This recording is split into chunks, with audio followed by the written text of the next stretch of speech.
कालपर्यंत आम्हाला कल्पना नव्हती. आम्ही कालपर्यंत वॅक्सिनेशनसाठी रजिस्ट्रेशनसाठी खूप स्ट्रगल करत होतो, तरी पण आम्हाला कुठेही स्लॉट मिळाला नव्हता.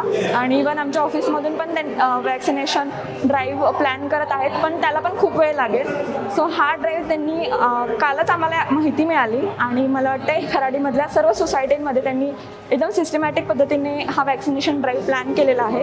सगळ्यांना प्रॉपर स्लॉट्स दिलेले आहेत. एका सोसायटीमध्ये त्यांनी 4-4 सोसायटीजचं ग्रुप करून प्लॅन केलेला आहे आणि इथे अजिबातही गर्दी नाही आहे. आमचा स्लॉट 12 ते 1चा होता. आम्ही इथे आलो सिस्टमॅटिक पद्धतीने, काहीच गर्दी नाही आहे आणि खूप छान प्लॅन केलेला आहे. सो आमचा एक्सपिरियन्स खूपच छान आहे. असेच सर्व ठिकाणी वॅक्सिनेशन ड्राईव्ह ऑर्गनाईज करावे आणि सगळ्यांना अशाच पद्धतीने लाभ व्हावा. सो खूप धन्यवाद. थँक्यू.